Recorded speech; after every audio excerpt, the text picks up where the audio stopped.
right, here we go. Sarah here. Welcome back to another episode of Your Fucking Welcome. Today we have a special episode for you where we are joined by Jaime Morocco, who is a body transformation mentor. And she really focuses on helping women manifest their dream body through science, mindset, energetics, which is something that I, of course, am fascinated by. But as I shared with you guys, I really have this really deep desire to bring on women onto the show. And it's not a situation where I'm just bringing on anybody who will be a guest or anybody that I know. I want to focus on women who are building unapologetic empires. And Jaime and I have connected. We've worked together in a couple different capacities. And something that I love about her, something I love about her brand is her unapologetic vibe when it comes to weight loss and eating and food, being luxurious. It can be pleasurable. You don't have to make yourself miserable. And, I know I've been very open just about my weight struggles over the years. And so these messages that often Jaime's sharing that would have been over my head at one point, I really feel and understand now, especially because of her embodiment and the way that she speaks with such certainty and with such truth when she shares these things. And so whether or not you have ever struggled with weight loss or, maybe it's just, let's be real. We all have body hangups in one way or another, but I say that because I don't want you to think that this is just like a weight loss episode, because I feel like Jaime brings so much more to the table than that. And so I want to dive into her views and the ways in which she goes about all of this. You know how I often say in business, no torture vibes. Like that's really what I feel like I see when I look at Jaime's content and her brand. And so again, I just want to dive into all of that. And thank you, Jaime, for being here, but also being so unapologetic in the way in which you present something that has been so historically miserable or a little bit too harsh for so many people. So thank you for that. Well, and thank you so much for having me. I'm really excited to have this conversation. No, thank you. I'm thrilled to have you. So I was like writing down, I'm like, okay, what about, there's a million things that we could talk about. And one of the first things that I wrote down was that, it was from a recent post. I'm sure you've said it a million times, but body alignment is the gateway to receiving all of your desires. And so I don't know, I just want you to share what you mean by that with the people who are listening. Yeah. So a tagline that came to me a few months ago, and like it came to me in a really bold way, was like, my body made me a millionaire. And when I heard that come through in my mind, I was like, whoa, like that's wild. And I was like, can we really post that? I'm like, yes, we have to post it. So I posted it, and I felt like another level for me was unlocked in me sharing that. And what I mean behind that is like, for me in my journey, and I think a lot of women can relate, the way that we feel in our body, and this isn't about a certain weight or a certain size or conforming to a certain aesthetic, it's about the way we feel. So the way we feel in our body can impact our confidence, and in turn, that can impact how we show up in the world. And of course, if you're into the energetics, if you are not feeling good or confident in your body and you're hung up on a cycle of negativity, you could argue that you're not going to be attracting the things that you desire and deserve most in life, right? So what I found is I have been reflecting back on my last, 18 to 20 years. That's really when I started my transformation journey. That me changing my body and releasing the weight that didn't serve me was the gateway to me going from like a C- student to an A student, getting jobs that I actually enjoyed, finding my passion, attracting relationships that actually served me, not where I was trying to find my self-worth in other people. So like for me, my body, finding body alignment and food freedom was the gateway to the money, the relationships, the confidence to start my business, the confidence to move across the country. And I lived in California for 4 years. So I think that a lot of women, of course, this isn't everybody's truth, but a lot of times for, some people, looking at how you feel in your body and giving yourself permission to go after your goals can be the very thing that opens up a whole new world for you. So. Absolutely. I love how you just said that. I want to come back to something specific that you just said, but before that, I'm curious because I don't know this part of your story. When you started this weight release journey, I have to assume you didn't understand the energetics of it at first. I'm assuming you started with the how, and then you kind of like integrated. So I want to hear a little bit more about that. Totally. So I started my journey for real when I was 18, which was like 17 and a half years ago. But I had tried so many things before. I tried like the Weight Watchers and the Slim Fast and like the working out and all the things. And then I did start researching the how, and I learned about like food intake and like, the right workouts to transform your body and all of that.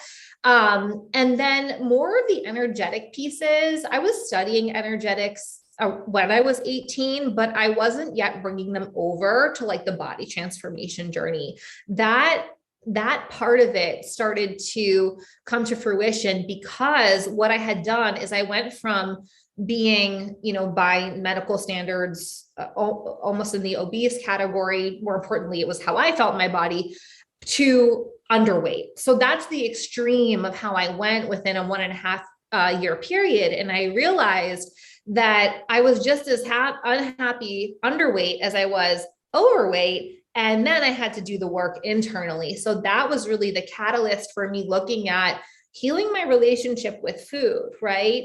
And really giving myself permission to look at who am I from the inside out, not the outside in, if that makes sense. I feel like it's the same type of thing with money for so many of us, where like the more spiritual principles, they're not the things that we're taught. It's not the normal way that any of us grew up learning to understand these things, like, right? Work hard or diet and, kill yourself in a workout. That's the way to actually get what you want. And I think we all white knuckle our way to the results at first. Mm-hmm. And then we come to understand a different way. And then it makes so much sense to us. Whereas if you're still ahead, or like you're on the verge of that transformation, it's just so interesting. I don't know, you don't get it until you get it. And I love that you're integrating both pieces to help people get it a little bit faster. Yeah, totally. And I love that you brought in money, because you can feel broke with $0 and you can feel broke with millions of dollars, right? So it's not just about the physical piece, although of course that's important, but it's about what we make that mean and the journey of transformation that literally is about you transforming your psyche, your mindset, your energy, whatever you want to call it, so that you can actually hold, right, the change that you've just created. Well, again, especially just like with money, anybody can make $1 million, but if you can't hold it, it doesn't matter all that much. Anybody can drop the 50 pounds. But again, if you're in a position where you hate your body or you hate how you got there, you're not going to be able to hold it. And so I don't know, is there one or a few top pieces of advice that you would give somebody who's kind of just stepping into understanding the importance of feeling worthy of the release, worthy of the money?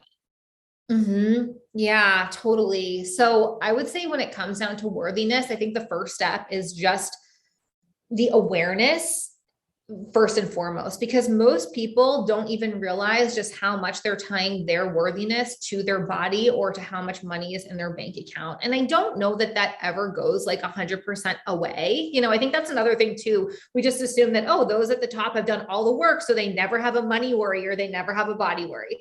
I don't think that's true. I think that the more successful that we become, we just learn how to identify our stuff more, right? Our stuff that kind of trips us up. So I think awareness is the first piece. And that's when I really learned. And I think it was the book, The Power of Now by Eckhart Tolle, where I learned to be an observer of my mind and of my thoughts. And I think that if you can just start to become aware of the thoughts that you're thinking about food and about your body or about money and about your ability to hold it or make it, that's the very first step, just non-judgmental observation, because then you can actually do something with that. When we're too judgmental on ourselves, we can't really create change from that place. If we're like, oh, there I am having that thought again about how broke I am. It's like, if we're in a state of judgment, we can't create change. But if we're in a state of neutrality, then we can say, well, what do I want to be true instead?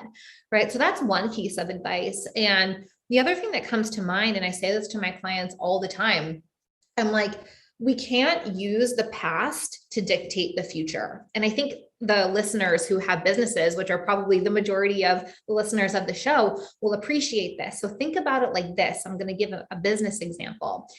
if you were to say, okay, I made $5,000 last month. So this month I'll probably make about $5,000. We're in a very limited mindset. We're using the past to dictate the future, and we're not leaving room open for miracles. You're so fixated on like the 5K, right? But maybe had you given yourself a little bit more freedom to dream bigger, maybe you would have made 20K that month, right? But because you were so fixated on the past month, you were creating the future based off the past. And weight loss is no different. If you say, oh my gosh, last time I tried this, I lost 20 pounds, but then I gained it back, and you're allowing that pattern to be the predictor of your future, right? You're more likely to step into that scenario, and it feels like Groundhog Day. So I always say, you don't have to allow your past to dictate your future. You get to rewrite the story now. But what are you giving more attention to? What happened last year or last time that you lost the weight and gained it back? Or are you more focused on what you want to create now and in the future? I think such a big part of that. And I wrote something down that you had written. You talked about how, did you know that eating in a low vibrational state can downregulate metabolism up to 30%? And growing up, I feel like for so many of us, what are the things that we fear? Food and money when it comes to our body, when it comes to all of that. And like actually functioning again, like let's say you have a piece of pizza, let's say you have the cookies, whatever it is.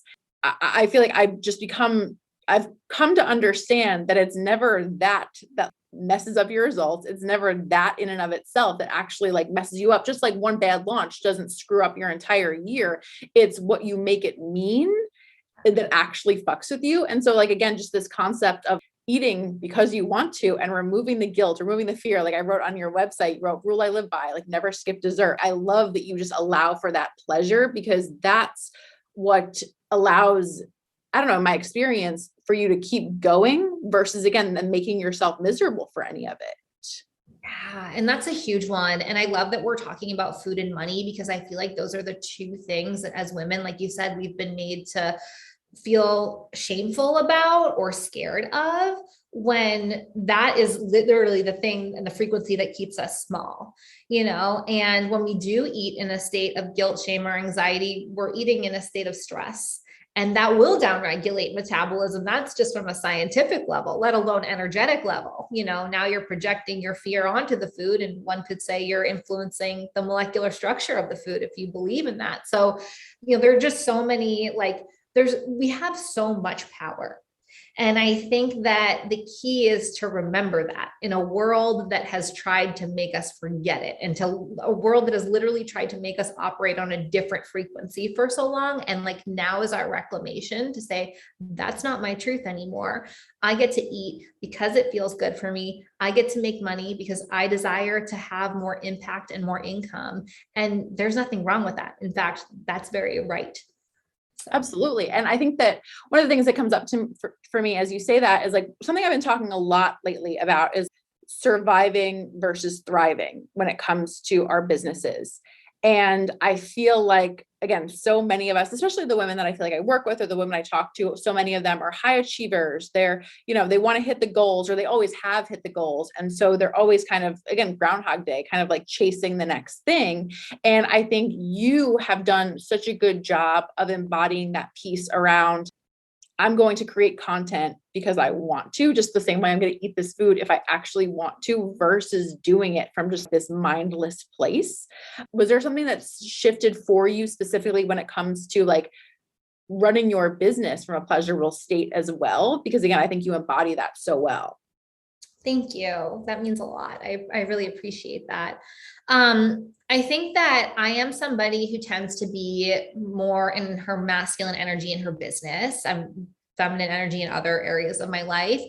And for me, I just kept noticing that I would go like really hard for like 2 weeks, and then I would like need to take a week off. So I think I found my own sort of self-regulation with like what feels good for me. And I actually started to find out by trial and error that the times that I would sit down just write and just like let it free flow, that those posts would actually like do the best. Or the times where I just felt like hopping on a live stream and just talking about something that came to me that I felt called to share, those things always work best. So I was like, well, if this is working wouldn't I just want to keep doing more of it versus trying to make myself wrong for like the way that I want to do it? So I think it was really trial and error for me and a lot of deprogramming, because when I started my business, I worked with some amazing people, and a lot of them were, men, or were very, very masculine women. Were like, okay, this is how we do it. And sorry, my tongue, right. Exactly this many posts at this many times, and, do it in this way. So I think it was like trial and error and deprogramming. I think that's a really good takeaway for everyone, because I think it's so easy to see somebody who is like doing well in business, or again, doing well with their body, and assume that the trial and error wasn't there for them, or that they didn't have to. I feel like, I don't know, we're like just like playing around in the dark a lot of times, trying to like figure out what works. And I don't know, I'm still there in many cases, but I think the difference between somebody who succeeds and that somebody who doesn't is the person who just makes it no big deal and keeps, again, allowing for the trial and error, but with that trust within themselves. Yes, exactly. I completely agree. And like, I'm still in trial and error mode. Like, honestly, with the way social media is, with the way that, trends change, with how my own perception of things changes, with how my own lifestyle changes, like I'm like in a constant trial and error mode. So, and it's funny that you say that, because I would also assume that like, oh, she's making a few $100,000 a year, she's making a few million a year, she must have it like all figured out. And of course there is like a figuring out that you have at every level, but you're always kind of in this constant iteration vibe. But that's like what being an entrepreneur is, I feel like. Well, right. I feel like at some point I had to stop making myself wrong for that. When we're the people who want to continually grow, of course, it's not going to be like a set it and forget it kind of vibe. And I don't know. I think the more I've learned to take the drama out of everything, like I joke often, but I'm not joking, that like the answer to everything is really just to calm the fuck down. It really is. Yeah. I'll remember that. That's good advice. Well, I'll try to remember it as well. But I'm like really, like every single time I'm like, oh, like you're making this into a bigger deal. Again, eating the cookie, whatever it is. If we don't make ourselves wrong for anything, or we just allow for, again, that trial and error, things move so much more smoothly. Totally. And because like you said, it's never the thing, it's what we make the thing mean. And if we eat the extra cookie, we're suddenly in like a spiral mode. And then we're like, well, I might as well eat 6 more cookies and start on Monday, versus like, or that launch failed, I might as well never sell anything again. So it's exactly that. It's like, okay, how can we just like keep calm and carry on? Keep going. I'm curious. So, cause I know that I work with a lot of clients who, again, like let's say they had a couple months where they didn't make as much money. And then it's like, they forget to do the things they know to do because there's so much pressure on any one launch. How do you deal with that when it comes to your clients? Because I'm sure it's a whole, like, I'll start over Monday kind of vibe a lot with some people. And so what is your advice for them essentially to calm the fuck down and to get back to your formula essentially? Yeah, it really depends on the person, because the clients that we work with in our higher end coaching programs, we work with them like in a very intimate one-to-one way, and every person's a little bit different. But usually the formula is, the first thing is like, just allow yourself to like have the emotion. Like if you need to have like a little bit of a fit or like a little pity party, totally have it. I'm not somebody who's like, just try to tell yourself it's all okay and like spiritually bypass your feelings. I'm all about like, if you're feeling this way, allow yourself to feel. That doesn't mean you need to act based off of those feelings, but allow yourself to feel the fact that maybe you ate a few extra cookies than you wanted, and just give yourself a minute.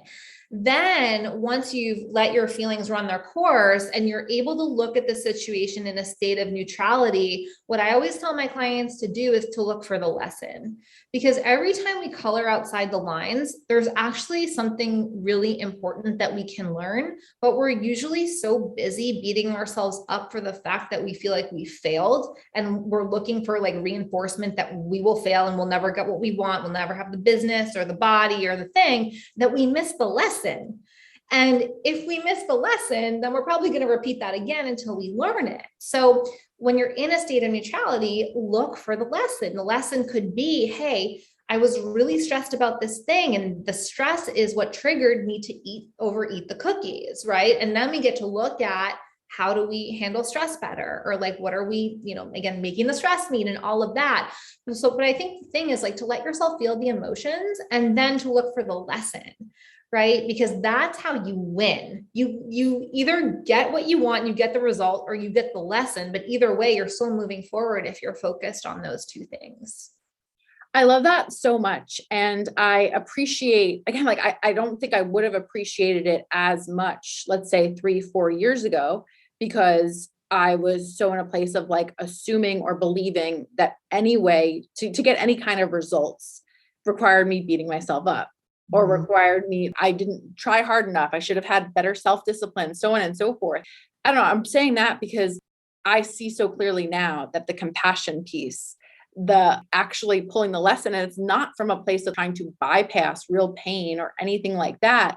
While at the same time, if you are in a body or a financial situation where at 30 something years old, you find yourself repeating the same negative patterns and you've been beating yourself up all this time, it's worth at least trying a different way. Right. It's worth trying it. And again, I say this as somebody who 3-4 years ago, I feel like I could have seen your brand and it would have been so just over my head and like, oh yeah, like think your way to whatever. And like, I wouldn't have gotten it, but now it's so clear and obvious and right to me. And I don't know, I just say that for like, again, any women listening who have attempted to shame themselves or attempted to force their way to results.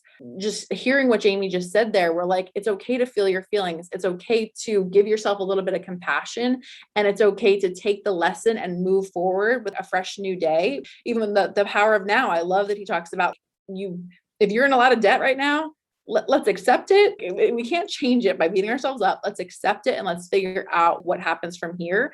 And so, yeah, I don't know. I just want more women to get that and to embrace that, because you can't create a new situation playing out the same patterns that you've attempted to play out for years now. You just can't. And so compassion goes a long way. It really does. And something that we do in our program is, we look at everything. We look at different qualitative metrics, quantitative metrics, because I combine, as you said, science, mindset, and energy. And if I see a client who is like trying to be like the straight A student, I'm like, go mess up a little bit this weekend. Go have an extra something, go out to dinner, or just do something extra. Like if you normally go out to dinner and have, just the bread and the dessert, have like 2 glasses of wine too. I'm like, just mess up a little. And the reason why I do that is because I want my clients to know that they can color outside the lines, and not only how to move through that, but know that they're going to be okay and that there's nothing wrong with that. Because if they don't do it while they're, in my container, how are they going to know how to do it when they go off on their own? And I think that, like you said, that compassion piece, that knowing how to walk ourselves through the moments where we feel like we colored outside the lines, is such an important skill set to have. It really, really is, because it's the ambiguity and it's the gray area, and weight loss is mostly gray area. And so is building a business. I think so many things are coming up for me right now, but I feel like that it's crazy the way I mean, I'm speaking for myself here, but the way that like I spent so much time trying to convince myself that I'll be in this perfect mode someday, or like one day I'll never want a piece of chocolate or this, that, the other thing. Like, I don't know. I feel like we create this imaginary destination. And again, I've seen a million people do this also with business, right? Like once I hit 10K, once I hit 50K, once I hit 100K, and we just like romanticize this future where we like never mess up and we never get it wrong. And when I have 100K months, I'm never going to have a headache and I'm never going to take a day off, accidentally. I'm never going to screw up a launch. And it's all bullshit. It's all nonsense. And so success, whether it's business or whether it's with your body, is not about reaching the place where, again, you are a straight A student and you never mess up and you get everything by the book. It's where you can learn to roll with the fucking punches and trust yourself to do the things that feel aligned, but also have a setback and like not make it into a big deal. Exactly. And that's 100% it. And I think that type of thinking is not what we have been taught. we've been taught, be the straight A student in school, be the this and be the that and get it perfect. It's kind of like in the weight loss industry, it's like the Biggest Loser mentality, that show that we grew up with that was on TV, where it's like, you either do it perfect or it means you don't want it.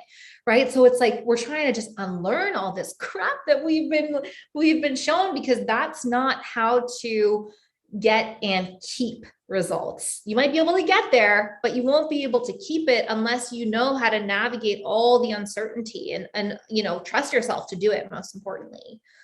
I'm not sure if there are like official statistics somewhere, but I would have to imagine it's kind of like how they talk about when people win the lottery and they never keep the money. Like I have to imagine like the Biggest Loser people, when you're living in whatever, that house where people are cooking for you, you got the trainers, whatever. I don't know how well they actually do when they get home and they have to fend for themselves. And so like, great, happy for you and your weight loss and all. But again, if we're just striving for the overnight success, it's not, again, integrated, and we don't carry it. We don't appreciate it. We don't release it, right? Like the weight, like you said. And like, I think just that's we all want to get there so fast. And I get it. Cause trust me, like, okay, I want to lose 50 pounds in the next 5 minutes too. But I don't know, just trying to do that hasn't served me. So you think that again, it'd be easier to remember sometimes, but we want the outcome, and that happens.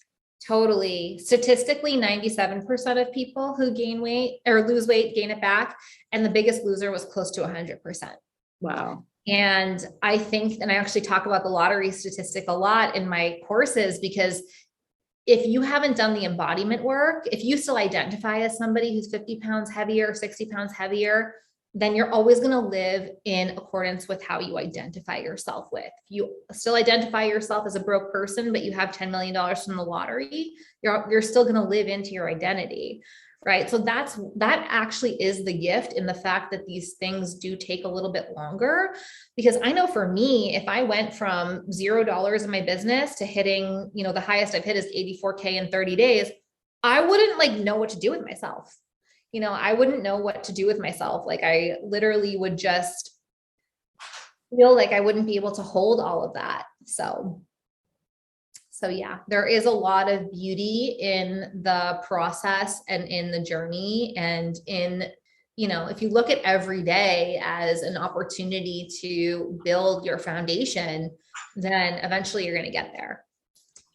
I'm working right now on, I've been single for a while, and like for so long, it didn't bother me, or at least like I didn't let myself even feel that it bothered me. And so it's this funny, interesting thing where like, now that I'm in the place where like, I'm really ready for it, I've found myself in like these like needy almost moments where I'm like, okay, where is he? Like, I want it right now. But then I'm trying so hard, not hard, but I'm trying to be so intentional about like being grateful for the time that it's taking. And okay, this is one of my last single, whatever, Saturday nights, and like trying to like enjoy that time. But it's been interesting for me, because as I've been working on that over the past few weeks, it's like genuinely things are happening where I'm like, oh, I'm so glad it didn't happen a week ago. I'm so glad that it has taken the time that it's taken. And so I don't know, I just say that because I feel like if you hadn't struggled with your weight, you wouldn't be doing what you were doing. If like, we all think, again, we want to be like so much further ahead. If I hadn't had launches that failed, I wouldn't have made a lot of fucking money because of those failed launches. And so I know it's such a cliche and simple thing to say, but there really is so much beauty in the journey and the time that things are taking. And the more that you can just embrace that and not fight it, the faster you'll actually get there anyway. Oh, totally. And I love that perspective. And I love that you brought up those things, because I know for me, one of the things that I have been told by my clients that is one of the reasons that they hire me is because I have been through it. And when I look at business coaches, I'm like, I want to know that you've been there through the trenches. You didn't just buy 100,000 followers on, Instagram, and then that was it, so there is something really beautiful about going through the transformation process, and then being able to relate to people who you're mentoring and coaching along the way, and be like, this is how I did it, and here's how we can make it work for you. Totally. So one thing I want to talk about, speaking of, I don't know, walking your walk and learning from people who have walked their walk, I feel like one of the things that I really appreciate about you is your just commitment to integrity and your commitment to sharing the truth, sharing your truth. And I don't know, I really appreciate the way that you're transparent about it all. And again, you can speak to, because I guess what I'm trying to say is anybody can speak to whatever, making money, and we can make it seem like it's this like fun rainbows and unicorn kind of thing. Or we can talk about how like, oh, I just snapped my fingers and I released the weight. And like, that's not what you're saying. You're saying that like, yes, the work is necessary. Like, I love the videos of you walking on your treadmill in heels or like a robe. Like, I love that because you're taking such a stand for doing the things, but also enjoying that process and finding the pleasure and finding the luxury in it. And so I don't know, I guess I just ask that because I say that because do you find that there are a lot of people who have been almost kind of like with like the business coaching space, there are so many people who are like sucked into the fantasy. And so I don't know, I'm interested to hear how you navigate that when it comes to clients and like finding that balance between, again, it's pleasurable, but also like we got to do the work here. Yeah, totally. I mean, I think the weight loss industry is one of the biggest fantasy lies that was ever sold to anybody. It's like a multi-trillion-dollar industry. And, when I would see these covers on the magazines, like lose 14 pounds in 7 days, it's like, that's not even humanly possible, and we were sold the fantasy, and we were actually sold into a system that wants to keep us lifetime customers because they sell you these things and it's like, we'll do this program and then you'll lose the weight and then you go off the program and then you feel like you need the program again. Right. So I think that the weight loss industry is like one of the first in my lifetime that really tried to sell people on that quick fix. And what I think we're seeing now and like the way that I have seen a change in customer expectations and client expectations in terms of results, which is really refreshing because at first people were like, I need to get the weight off like today, like within the next week. And I'm like, okay, like here's how it actually works. So I think that part of it was actually education. Like when I actually explained the scientific mechanisms behind how the body releases weight and why we don't want to do it quickly because it means you're more likely to rebound. I think part of it is like educational. And I think part of it is that they already know that like they have to, do some of the work, in order to get the result. But the way that I balance the pleasure with the strategy is I do give like certain structure, right? Like I'm like, here are the ways that it's feeling like based off of what I've read in your intake form and what we talked about here's the structure that I think is going to feel the best for you. What do you think? And then they're like, yeah, that sounds great. And I call it gentle structure because it's actually not like a crazy amount. Like there's no cardio. Like I tell them to walk and however much they're already walking plus a little bit more. And they don't even have to work out in the beginning if that's not something that feels good for them. It's mostly nutrition and mindset focus, but they get to like ebb and flow within these parameters that really act like bumper lanes, like in, a bowling alley. And they can, have their dessert and have their wine. And I don't tell them what to eat. They can pick whatever they want, 3 meals, 6 meals, 1 meal, it doesn't matter. So I think that because there is this gentle structure that is there to support them and hold them, and they're able to do what they want inside of that, I think that has been really refreshing for them because they're so used to the like, okay, like 2 hard-boiled eggs at like 9 a.m. and then don't eat until 6, right? So I think that when I explain it to people, they're able to see like, okay, it's not going to happen overnight. I know I have to like put some structure around this, but that doesn't feel too crazy. It feels really doable and fun. So I think that's how we, help them see that how we combine both the structure and the fun. And I love that you're, again, like you just said, unapologetic about that because it's, if I get a client, if I have somebody come like and approach me and they're like, okay, well, what's going to be my ROI? And I'm like, I have no idea. Like you could make $1 million tomorrow. You could make nothing. I'm going to do my part, but I can't speak to like what you're going to do. And so I just appreciate the hell out of you saying it that way. Cause you're like, you're not going to tell somebody it's going to be overnight so that you can get the sale. You're open and honest about your process. And like, yes, we can make this fun, but again, it's not going to happen tomorrow by, going out and buying yourself a new outfit. And like, I'm not sorry for that. Yeah, totally. And the things that I've even said before is like, I don't sell results. I sell coaching. I sell my expertise. I sell a process. And like, I think most business coaches are the same way. Like, you can't predict somebody's going to come in and make $100,000 in their second month, but you have the systems and processes and expertise to help them get there. And that's where the gold is. Right. So. And I'm curious if you agree with me, but for anybody listening, I personally feel like anybody who's attempting, because I know that there are out there, anyone who is attempting to say that you're going to get these results in this amount of time, I would run the fuck away. Yeah, I would run the fuck away too. Like, like somebody who like doesn't know your body, doesn't know your history, like any of these kinds of things, nobody has any business promising results like that. Yeah. Yeah. I completely agree with you.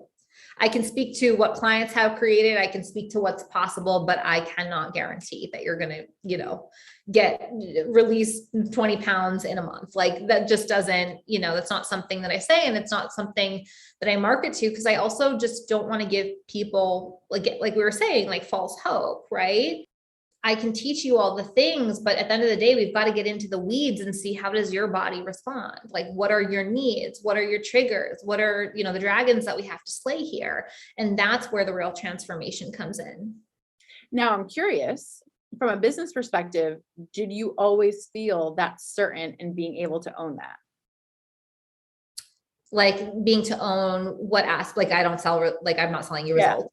Yeah, 100%. Because people will ask me on sales calls, what can I expect? I said, well, it's possible that you could be at your goal, because it is possible, but I don't sell results. I sell coaching and expertise. And I've worked with over 1,000 people, and you can check out the reviews and the testimonials, but like, I will not be like, I guarantee that you can lose 20 pounds in this amount of time, because I can't. I'm not God. So. Of course. I just appreciate that about you. I can't remember a time where I ever overpromised results. I definitely don't feel as though I did that, but I definitely also know that I was a lot less confident at some point.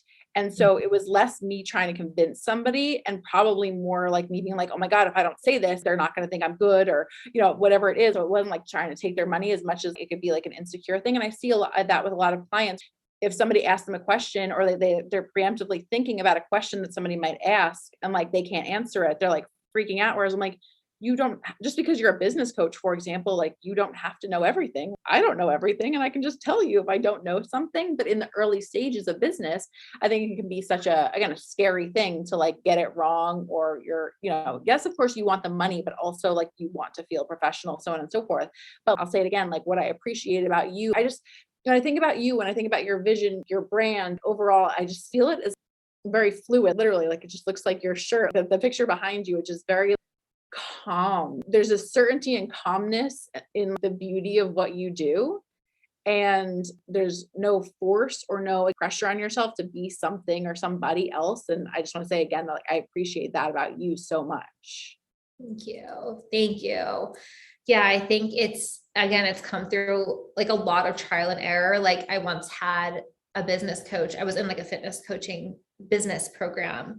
And one of the coaches in there was like, I got to tell you something. And he didn't mean this in like a rude way. He's like, I got to tell you something. He's like, you're one of our top performers. And he's like, I'm not trying to be rude, but like, you don't have a six pack or anything. You're not like in bikinis, like, or doing bikini competitions or in a sports bra all the time. And I was like, that's why I'm one of the most successful people, is because that's not me.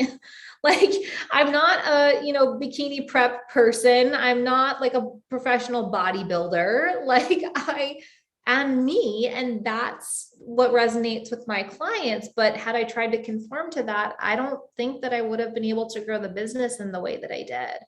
You wouldn't.